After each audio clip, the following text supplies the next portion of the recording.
एक साहब कहने लगे हुजूर इस्लाह माशरा पर कुछ कह दीजिए। मैं शहर गोरखपुर के बड़े गैरतमंद मुअस्सिसीन को खिताब करके कहता हूँ, कोई एक आदमी शहर गोरखपुर का ऐसा खड़ा हो जाए जो कह दे कि तने तनहा मैं पूरा गोरखपुर ठीक कर लूँगा, कोई कर पाएगा जी? तो क्या तरीका है कि पूरा शहर गोरखपुर अच्छा हो जाए? बेहतर तरीका, उम्दा तरीका, काबिल अमल तरीका, जिम्मेदारियों का एहसास दिलाने वाला तरीका तंजीम उलमा अहले सुन्नत ने आप सबके सामने पेश करने के लिए जगह जगह मस्जिदों में आइम्मा को जिम्मेदारियां दे रखी हैं। मैं ये खादिम होने के नाते कहता हूँ, जितने लोग ऐसे आए हैं जो घर के जिम्मेदार हैं, जो घर के सरपरस्त हैं, जो बच्चों की परवरिश कर रहे हैं, जो उनकी देखभाल कर रहे हैं, जो खूने जिगर जलाते हैं तब बच्चों के लिए 2 वक्त के रोटी का इंतजाम हो पाता है, जो खून पसीना में नहाते तब बच्चों की परवरिश हो पाती है। मैं यकीन के साथ कहते हैं, एक आदमी 2-4 घर नहीं सुधार सकता, मगर एक घर का एक सरपरस्त अपना एक घर ठीक कर सकता कि नहीं कर सकता? बोले आप जितने बैठे हो एक एक घर के तो जिम्मेदार होंगे आप, बाप होने की हैसियत से, भाई होने की हैसियत से, घर के गार्जियन होने की हैसियत से। आप ये तय कर लीजिए कि कल से हमारे घरों की माएँ बहनें बेटियां ईसाइयों और यहूदियों का लिबास नहीं पहनेंगी, बचपन से हम अपनी बच्चियों को इस्लामी लिबास पहनाएंगे। वादा करेंगे आप? वादा करेंगे आप? आप मुझे बहुत कम एहसास होता वादा करेंगे। गोरखपुर ने वो काम किया कि पूरे इलाके में फैशन का लिबास बांटने में सिर्फ गोरखपुर का हाथ है। जिसको फैशन का लिबास खरीदना होता है वो गोरखपुर आता है। तुम्हारी बात तो गोरखपुर से ये यहूदी और नसरानी के लिबास की तर्ज खत्म हो जाए, उम्मीद है आपको जी? नाराज हो गए क्या आप लोग? नाराज हो जाएंगे तो ज़्यादा दोबारा दावत नहीं देंगे, इतने ना होगा।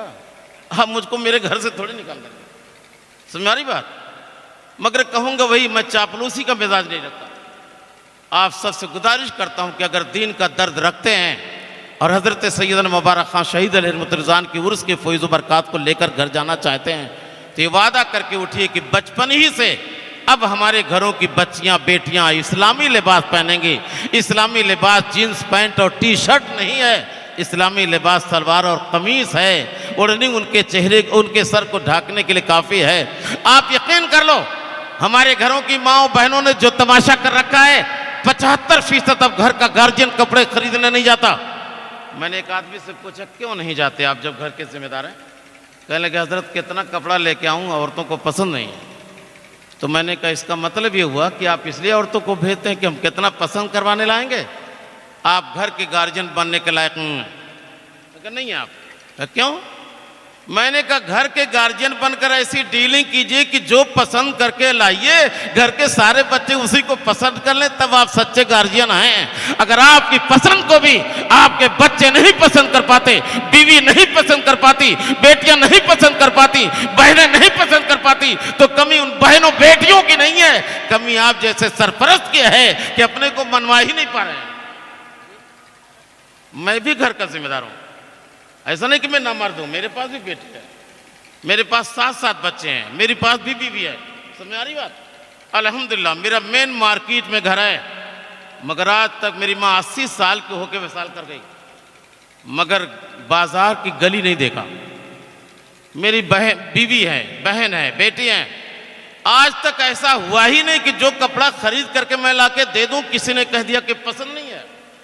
ऐसा हो ही नहीं सकता, इसलिए कि हमने गार्जियन बनकर अपने को पसंद करवा के साबित कर दिया है कि आपसे अच्छा कपड़ा हम खरीद के लाएंगे, आपसे महंगा कपड़ा खरीद के लाएंगे। गोरखपुर गोल घर में लाइट रंग रंग की जलाकर हमको धोखा दे करके 1500 का कपड़ा 2500 में नहीं बिकेगा जी।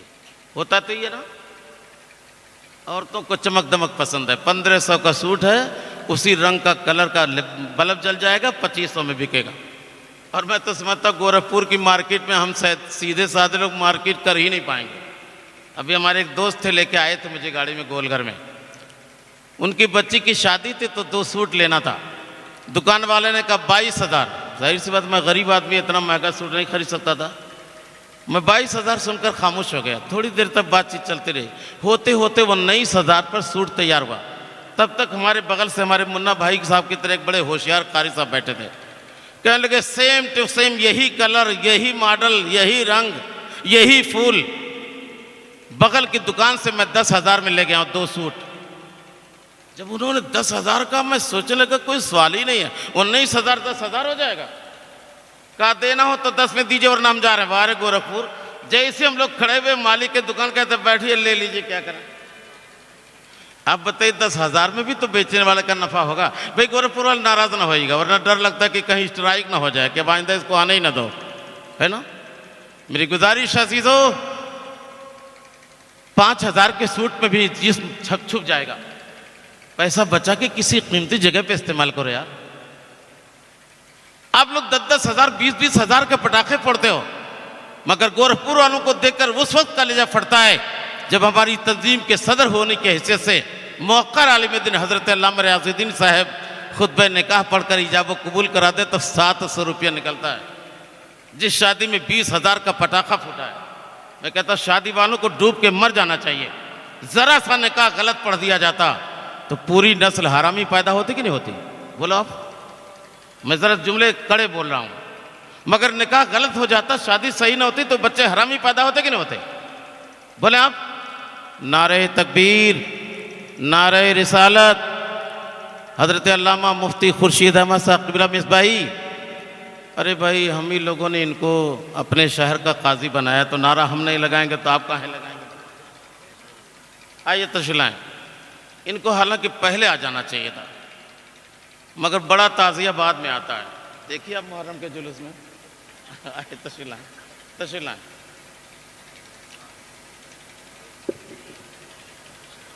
आ जाए तशरीफ, आप लोग बैठे तवज्जो से सुन लें। तशरीफ कहाँ हज़रत इजाज़त है? तो मैं गुजारिश करने बैठा हूँ। एक मिसाल मैंने कपड़े की दी है।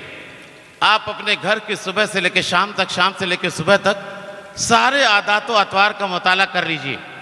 अगर हमारे घर का पूरा कल्चर, पूरी तहजीब, पूरा तमद्दुन इस्लाम के एतबार से है तो मैं कहूँगा आप सिरात मुस्तकीम पर हैं, और अगर इस्लाम से हटा हुआ है तो मैं कहूँगा आप सिरात मुस्तकीम से भटके हुए हैं। आप रातों दिन मुबारक खां शहीद दरगाह के चौखट पर सर पटकिएगा। अगर उनका मिशन नहीं आप लेके जा पाते तो हलवा पराठा से इस्लाह नहीं होगी, झूला झूलने से इस्लाह नहीं होगी, गुब्बारे खरीदने से इस्लाह नहीं होगी। मैं गाड़ी से आ रहा तो मजबूर होकर गाड़ी मुझे वहाँ रोकनी पड़ी, बड़ी मुश्किल से अंदर आया हूँ। जिधर देखो औरतों का पूरा तूफान, और वो भी गुब्बारा पिपीरी क्या क्या है तमाशा। औरतें आई हैं, किसकी कमी है? बोले आप, किसकी कमी है? मुबारक खां शहीद दरगाह को आपने टूरिस्ट की जगह बना दिया। ये फैज़ो बरक़ात हासिल करने की जगह नहीं रहेगी। ये टूर पर लोग यहाँ आते हैं, टूरिस्ट बन के आते हैं। टूरिस्ट बना दिया आप लोगों ने इसको, बिल्कुल गलत है।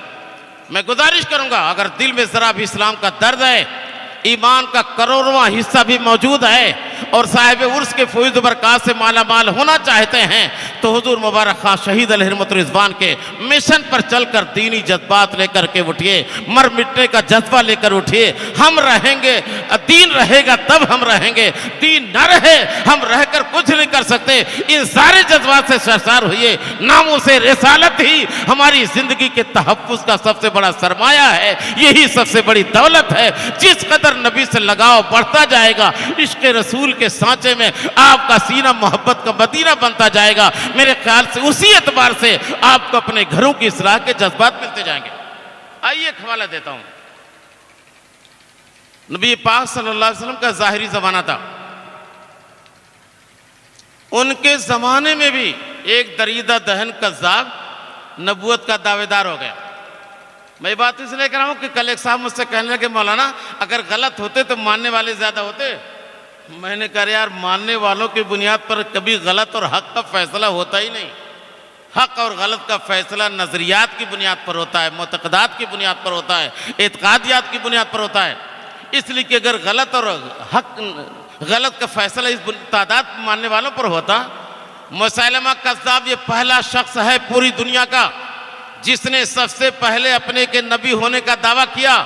नबी के ज़ाहिरी ज़माने में इतने ज़्यादा इसके मानने वाले थे कि 40,000 फौज इसने बना रखी थी। तो मानने वाले भी तो कई लाख रहे होंगे। अब तो नबी के ज़ाहिरी ज़माने की बात कर रहा हूँ, ज़ाहिरी ज़माने में। और मानने वालों के नाते इसका दिमाग इतना ख़राब हुआ कि इसने नबी को ख़त लिखा, ए मोहम्मद इब्न अब्दुल्ला, आओ मुआहदा कर लिया जाए, आधे अरब पर तुम्हारी नबूवत चलेगी, आधे पर मेरी चलेगी। अगर ये मानो ना मानो तो तुम्हारे बाद मेरी नबूवत चलेगी, इसका मुआहदा कर लो। ये खत पहुंचा अल्लाह के मुकद्दस रसूल सल्लल्लाहु अलैहि वसल्लम ने, मस्जिद नबी में ज़ोहर की नमाज पढ़ी, असहाब अख्यार को इकट्ठा किया, उसका जवाब लिखा, अल्हम्दुलिल्लाह मैं आखिरी नबी बनकर खुदा के अता से आ गया, अब मेरे बाद कोई नबी नहीं आएगा। मुसलमा तू कज़्ज़ाब और झूठा है, इसलिए तुझसे किसी तरह के मुआहदा की कोई जरूरत नहीं है। जवाब तो बन गया, मगर लेके जाएगा कौन? हलवा पराठा वाले, गुब्बारा वाले और उसके नाम पर दुकान चलाने वाले नहीं। अब तो लेके जाने के लिए किसी ऐसे आशिक़ ज़ाहिर की ज़रूरत थी जो नामुस रिसालत के तहफ़्फ़ुज़ के लिए अपनी जान बेदरग दे दे। अभी खत तैयार हुआ, ज़ोहर की नमाज पढ़कर लोग बैठे थे। मैं एक दीवाने की बात कर रहा हूँ, उसका नाम याद रखिएगा, हज़रत सैयदना हबीब इब्ने ज़ैद सरकार उमर फारूक के भाई के बेटे।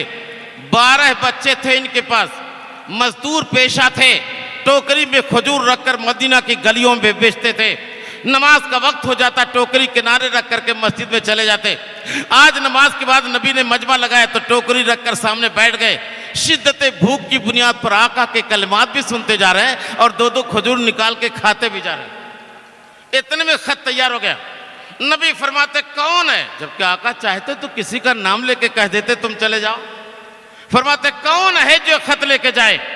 2-3 खजूर खा के बैठे थे, निगले नहीं थे, खड़े हो गए, निगले नहीं, खड़े हो गए, बोल दिया मैं लेके जाऊंगा। बोलना था, जितनी खजूर के खाए हुए हिस्से मुंह में थे सब अगल बगल सहाबा के चेहरों पर गिर गए। साहबी कहने लगे हबीब इतनी जल्दी क्या थी यार, निगल लेते तब जवाब देते। कहा अगर मैं निगलने की देर करता तो कोई दूसरा ना खड़ा हो जाता, मैं चाहता था देर ना हो, ये शर्म मेरे मुकद्दर में आ जाए कि नबी पाक की सदाकत का परचम बुलंद कर। मैं चाहता हूं मुबारक खां शहीद उर्स में आने वालों, कुछ तो ये जज्बात लेके जाओ यार, कुछ तो अल्लाह का खौफ रखो। जुबानी मुसलमान बनने से काम नहीं चलेगा, अमल के मुसलमान, आदाब के मुसलमान, अतवार के मुसलमान, किरदार के मुसलमान, आदाब के मुसलमान, पूरे एक एक घर के साथ इस्लाम के सांचे में ढलने का जज्बा लेकर जाइए। मुझे उम्मीद है महीना भर नहीं लगेगा, पूरे शहर गोरखपुर में बरकतों की बहार चलेगी। आप बरकतों की तलाश में डगर डगर नगर नगर करिया करिया घूमेंगे नहीं, बल्कि बरकतें खुद झूम कर आपकी चौखट पे बरसेगी, जिससे आपका घर आबाद होगा। समझ रहे हो? आप खत ले लिया, 12 बच्चों की परवरिश थी। आप मेरी तरफ देखिए, वो सब लेके जा रहे हैं, कमेटी के लोग हैं, नमाजते रहते हैं भाई लोगों को। समझ आ रही बात? आप लोग भी कोशिश रखिए, बल्कि एक कोशिश और करिए। हमारी तंजीम के ताल्लुक से हमारे उलमा सब आपको बताएंगे। अल्हम्दुलिल्लाह शहर गोरखपुर के 95% उलमा, अइम्मा, मशाइख, असातिज़ा, मदरसीन, मेमार कौम मिल्लत हमारी तंजीम से जुड़े हुए हैं। अल्हम्दुलिल्लाह जुड़े हुए हैं। और मैं बता दूं, अक्सरियत जिधर होती है हुक्म उसी तरफ लगता है जी। इस कुल्लिया के तहत हजारों मसाइल शरा के निकलते हैं। हमारी बात हाँ, आराम से लेकर के आइए। आप लोग धमाका खेज अंदाज में आ रहे हैं, पूरा मजमा आप लोगों का दीदार करने लग रहा है। तवज्जो करें आप। अल्लाह के रसूल ने मुस्कुरा के अपना नेजा दे दिया, अपनी तलवार दे दी, अपना घोड़ा दे दिया।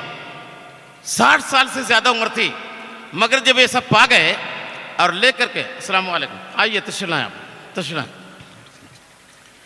देखिए हमारे मोहतमीन हैं, अरकान इमरान हैं आस्ताने आलिया के, जिनकी मेहनतों के नतीजे में इतने बड़े उर्स की मुक़द्दस तकरीब लगती है। आप लोग ज़ियारत कर लें, ज़ियारत कर लें और मेरी बात समाप्त कर लें। बैठ सुने आप, तवज्जो के साथ बैठ लें।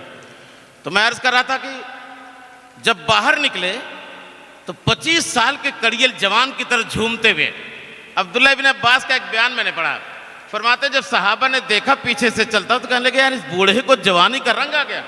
तो अब्दुल्ला इब्न अब्बास फरमाते क्यों ना आ जाए, घोड़ा आका ने अपना दिया है, तलवार नबी के दस्ते अक़दस से मिली है, नेज़ा नबी पाक ने दिया और वो भी नबी का मकतूब लेके जा रहे हैं, क्यों नहीं झूमेंगे। आपसे बताऊं 40,000 पहरेदार खड़े थे, उन पहरेदारों की भीड़ चीरते हुए आगे गए और ठीक मुसैलमा कज़्ज़ाब के तख्त के सामने अपना नेज़ा इतनी तेजी से गाड़ा कि पूरे मजमे पे एक सन्नाटा छा गया।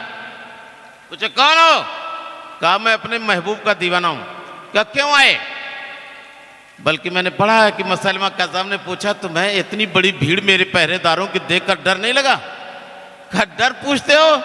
जो खुदा से डरता है सारी खुदाई उससे डरती है, वो किसी से नहीं डरता। तो अजीज़ों हो सके तो कम से कम खौफ खुदा लेके जाने की कोशिश कीजिए।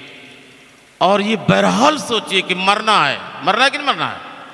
हाँ भाई, हो सकता है गोरखपुर में कोई ऐसी मशीन आ गई जो मरने ना दे। मरना है ना, मरकर कब्र में जाना है, मैदान महशर में उठना है, उठकर हिसाब भी तो देना है। मैं समझता हूं कि अगर ये 3-4 बातें जो मैंने तरतीब से बयान कर दी एहसास कर लीजिए तो इंशाअल्लाह यही एहसास न जाने कितने गुनाहों के दाग और धब्बे से हमारा दामनी जिंदगी पाक कर देगा। खुदा को जवाब देना है, अल्लाह के सामने खड़े होना है, जर्रे जर्रे का हिसाब होगा, वो भी ऐसा हिसाब कि निगाहों से गलत आपने देखा है तो निगाह आपके खिलाफ गवाही देगी, कानों से गलत आपने सुना है तो कान आपके खिलाफ गवाही देगा, जुबान से गलत आपने बोला है तो जुबान आपके खिलाफ बोलेगी, हाथ अगर गलत उठा है तो हाथ आपके खिलाफ गवाही देगा, अगर कदम गलतियों की तरफ चला है, शरीयत की मुखालफत में उठा है तो ये कदम भी आपके खिलाफ गवाही देगा। इसलिए कि हमने पाया है, हमने बनाया नहीं है, माबूद हकीकी ने बनाया है, बना के हमको दिया है। मैदान महशर में बनाया जिसने है, बात उसी की से चलेगी जी। जब इसने पूछा कि तुम्हें डर नहीं लगा? कहा क्यों डरेंगे हम? कहा क्यों आयो? कहा महबूब का लेटर लेके आया हूं। लेटर वजीर को दिया गया, उसने पढ़ा, जैसी पढ़ा मुसलमान कज़्ज़ाब तुम झूठे और लानती हो, तुमसे किसी तरह का मुआहिदा नहीं, मैं तो अल्लाह के फजल से आखिरी नबी बन के आ गया हूं। आप बताओ बदन में आग लग जाएगी कि नहीं आग लग जाएगी? सुने आप जरा, मैं यकीन के साथ कहता हूं इश्क़ रिसालत का चिराग जितना तेज तर दिल में जलेगा उसी एतबार से दीन पर चलने का शऊर बेदार होगा। जुबानी जवाखर से अब काम नहीं चलेगा। आप जुबानी मोहब्बत रसूल का दम मत भरिए। अगर वाकई मोहब्बत रसूल का दावा है तो मैं चाहूंगा कि चेहरा देखकर पता चले नबी का महबूब है, चेहरा देखकर पता चले कि आशिक़ रसूल है, लिबास देखकर पता चले कि आशिक़ रसूल है, रफ्तार गुफ्तार देखकर पता चले आशिक़ रसूल है। आप इस अंदाज में अगर जिंदगी गुजारते हैं तो मैं यकीन के साथ कहूंगा साहिब उर्स हजरत सैयदना मुबारक खां शहीद अलैहि रिज़वान के फैज़ बरक़ात से आप माला माल होकर जा रहे हैं। खत जब पढ़ा गया तो मुसलमा कज़्ज़ाब के वजीर ने डांट कर क्या कहा, तुम्हें डर नहीं लगा? क्या क्यों डर लगेगा? कहा तुम क्या कहते हो? कहा मैं वही कहता हूं जो मेरे महबूब ने लिखा है। मुसलमा ने कहा जल्लाद खड़े हो जाओ तलवार लेकर। एक हाथ काट दिया गया, बायां हाथ काट दिया गया। कहा आप क्या कहते हो? कहा मत आजमाओ, जिस्म की बोटियां कर लो मगर वही कहूंगा जो महबूब ने लिखा है। बैठा के दोनों पांव भी काट दिए गए। आखिर में मुसलमान ने कहा जल्लाद गर्दन पे तलवार लेके खड़े हो जाओ। जल्लाद खड़ा होकर आप क्या कहते हो? कहा कह दिया ना, जिससे कि बोटियां कर लो मगर कहूंगा वही जो मेरे महबूब ने लिखा है। अब जल्लाद ने तलवार मारी, 3-4 फीट दूर जाकर के सर जुदा होकर जिससे गिरा। इधर आका मस्जिद नबी में आंखों से आंसू जारी हैं। सावन भादों की बरसात हो रही है। साहबा से न रहा गया। साहबा ने पूछा सरकार क्यों रो रहे हैं? कहा रो इसलिए रहा हूं कि मेरा हबीब मेरे नाम पर शहीद हो गया मगर मर्तबा घटा नहीं है। उसकी शान इतनी बुलंद हुई, हजारों फरिश्तों ने अपने नूरी परों पर मेरे हबीब का जुलूस निकाला है और रब के हुजूर हाजिर करने जा रहे हैं। अल्लाह फरहीन बिमा आताहुमुल्लाह मिन फज़ली। इतनी बात के बाद ये जवाब दे रहा हूं आपको, क्योंकि एक साहब कह रहे थे मौलाना आप लोग उर्स मना रहे हैं जो खुशी की चीज़ है। मैंने कहा हाँ हाँ। कह लगे बेचारा जंग में लड़ता हुआ शहीद हो जाता है, जिसमें तीर लग जाता है, तलवार नेज़ा लग जाते हैं, गर्दन कट जाती है, हाथ टूट जाता है, पैर कट जाते हैं, हजारों जख्म लगता है, कितनी परेशानियां झेल करके राहे मौला में कुर्बान होता है और आप उर्स मना रहे हैं। तो मैंने कहा क्या मातम मनाए? चले बता दीजिए उर्स क्यों मना रहे? मैंने कहा मैं बता रहा हूँ, मेरे कुरान से पूछो आप, जो आया 1400 साल पहले है, मगर सुबह क़यामत तक जितने सवालात उठेंगे सबके जवाबात कुरान के दामन में हैं। हम नहीं तलाश कर पाते तो हमारे इल्म की कमी है, वरना कुरान में तो सब कुछ है भाई। इसलिए मैं गुजारिश करता हूँ अपने तौर पर गलत तर्जुमे पढ़कर कुरान से मसले निकालने की कोशिश मत करिए। अल्हम्दुलिल्लाह हमारी तंजीम ने हर महल्ले के इमाम मसाजिद उलमा को जिम्मेदारियां सुपुर्द कर दी हैं। आप मसाले इशारा समझने के लिए उलमा के पास बैठा करिए। और अगर बैठने की कम फुर्सत है तो एक और बात बता के जा रहा हूं। महीने में हफ्ते में जिस दिन छुट्टी रहे तो 1-2 घंटे के लिए किसी आलिम को घर में बुला लीजिए। किस लिए बुला लीजिए? बच्चों बच्चियों सबको पर्दा में बच्चियों को बैठा दीजिए, बीवी को बैठा दीजिए। आलिम दीन से दीन समझने के लिए 1 घंटे का टाइम देकर घर पे बुला लीजिए। मैंने एक जगह बात कही थी, तुम्हारे एक आलिम कहने लगे, हजरत प्यासा कुएं के पास जाता कि कुआं प्यासे के पास?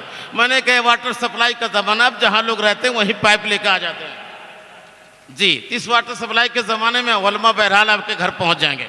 हमारी तंजीम से जितने लोग जुड़े हैं, मैं इज्जत माब वाली जनाब भाई इकरार अहमद साहब को बहुत बहुत मुबारकबाद पेश करता हूँ। सच बता रहा हूँ, इतनी बड़ी जिम्मेदारियां संभालते हुए भी जब भी हमारी तंजीम का कोई इजलास यहाँ होता है, ये बेचारे एक आम खादिम की तरह कभी आगे कभी पीछे, कभी दाएं कभी बाएं, कभी अंदर कभी बाहर दौड़ दौड़ कर सबको बैठाते हैं। ये छोटा काम है भलाई, ये छोटा काम है। हमारी कद्र हमारे नाते नहीं है, हमारी कद्र इस नाते है कि हम आपके नाते हैं जी। हमारी इज्जत हमारी वजह से नहीं है, हमारी इज्जत इसलिए है कि हम अपनी कौम की भलाई के लिए सोचते हैं, अपनी कौम का दर्द रखते हैं, उनको सिराते मुस्तकीम पर राग़िब करना चाहते हैं। हम चाहते हैं कि हमारा हर आदमी जुबानी मुसलमान न रहे, आदत और किरदार का मुसलमान हो जाए, अतवार और इरशादात का मुसलमान हो जाए। अर्ज करता हूं कि हबीब इब्न ज़ैद रहमहुल्लाह में ये पहले शहीद हैं जो तहफ़्फ़ुज़ नामूस रिसालत पर शहीद हुए। पहले शहीद हबीब सैयदना मुबारक खान शहीद अलैहि रिज़वान भी मनसब के लिए शहीद नहीं हुए, मर्तबे के लिए शहीद नहीं हुए, अपना उर्स लगाने के लिए शहीद नहीं हुए। बात महबूबे पाक के लाइफ दीन की हिफाजत की थी तो जान भी लुटा दिया, मगर दीन पैगंबर पर आँच आ जाए इसे कोई आशिक रसूल बर्दाश्त नहीं कर सकता। बस मरे मेरी आप, इसलिए आप सबसे बहुत अदब के साथ गुजारिश करता हूँ, चूंकि टाइम बड़ा कम है, और ना हम लोग का तो हाल है ज्यों ज्यों बोलते जाइए बैटरी चार्ज होती जाती है। ये सारे तक़द्दुस माब उलमा ये मेरे सब चार्जर हैं, ये बैठे रहे, मैं सुबह तक बोलता रहूँ, मजमून कम नहीं होगा इंशाल्लाह, क्योंकि मैंने पहले कहा ना मैं यूट्यूबर खतीब नहीं हूँ। बस में आ रही है। आप सबसे मेरी गुजारिश है, नमाजों का तोहफा लेके जाइए, नमाजें नहीं छूटेंगे, इस्लामी लिबास पहनेंगे, इस्लामी सूरत आदात होंगी, इस्लामी सीरत व किरदार होंगे, इस्लाम का बोलबाला होगा। अपनी शादी ब्याह से लेकर अपनी जिंदगी के सारे काम को हम शरीयत के हिसाब से अंजाम देंगे। जहां मसला समझ में ना आए, ये उलमा आप सबके लिए महल्ले महल्ले में मौजूद हैं, ये आप सबको समझाएंगे। आपकी जिम्मेदारियां बनते हैं कि नबी के कदम चूमते हुए दीन मतीन पर चलकर उलमा से बातें समझकर अपने हर काम को शरीयत की रोशनी में कीजिए। यकीन जाने काम दुनिया का होगा, मगर शरीयत की पासदारी है तो नाम दीन में होगा। समझ मारी बात आपके? देखिए सब आ रहे हैं, अभी बहुत ज्यादा लोग आ रहे हैं, पूरे इलाके से मैं उतनी दूर से चलाया। तो आप सबसे मुअद्दबाना मेरी गुजारिश अजीजों, घरों का माहौल ठीक कीजिए।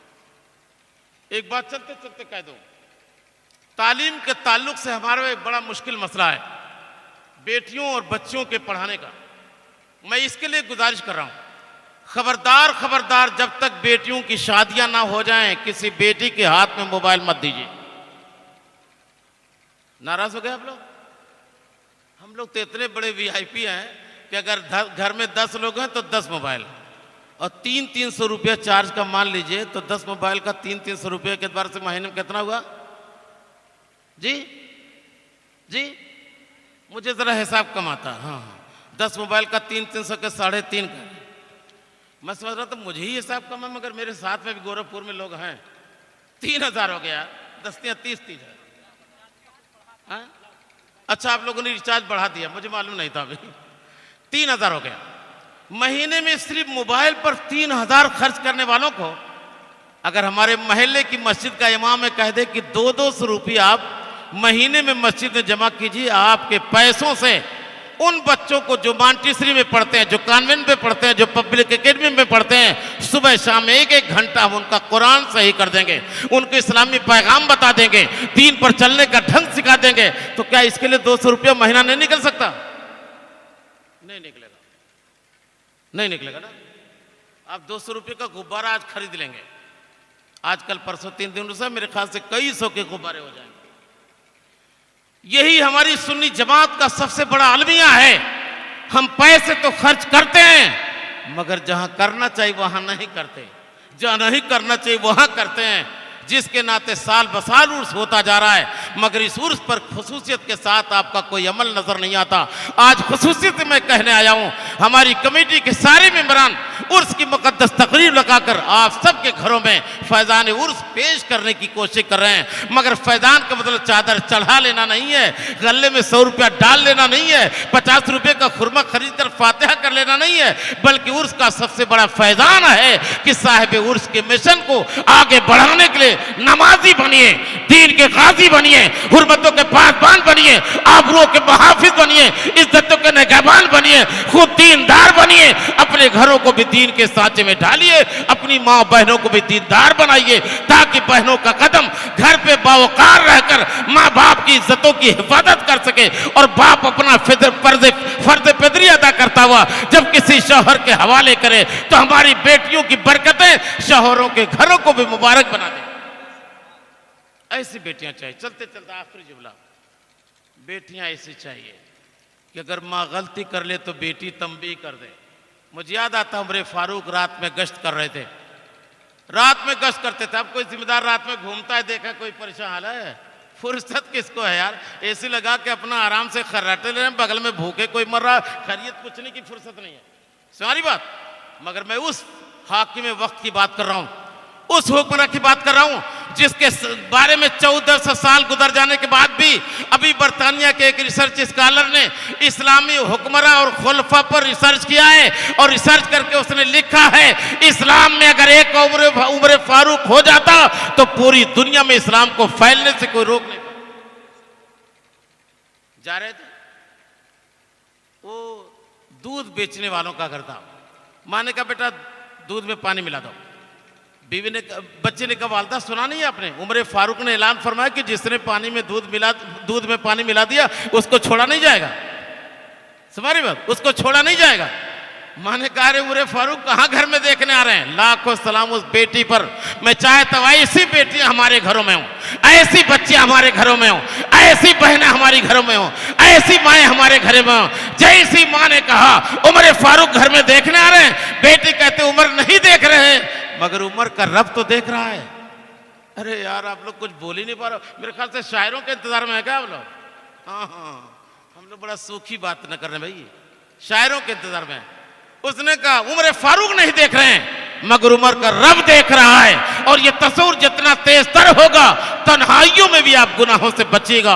तो फैजाने उर्स का सबसे बड़ा मसला मैं बता दूं, खौफ खुदा लेके जाइए, इश्क रसूल लेके जाइए, आइंदा जिंदगी में दीन की बहारें आएंगी, हम दीन पर चलेंगे, इस एतबार से सारे जज्बात लेके जाइए, ताकि उर्स का पूरा फैजान आपको आपके घर में भी बरकतों का हामिल बना दे। इन्हीं जुमलों के साथ अपनी गुफ्तगू खत्म करते हुए अर्ज करता हूं कि नजर हो खा जाए कौनों मका पे करने सारब भी, तो हो सकती है नाज़िर रहमत परवरदिगार अब भी फजाए बद्र पैदा कर फरिश्ते तेरी नुसरत को उतर सकते ज़मीं पर हैं क़ितार अंदर क़ितार अब भी। फैज़ान उर्स मुबारक खां शहीद जिंदाबाद, मसल के आला हज़रत पाइंदाबाद। व आखिर दावाना अनिल हम्दुलिल्लाहि रब्बिल आलमीन। अस्सलामु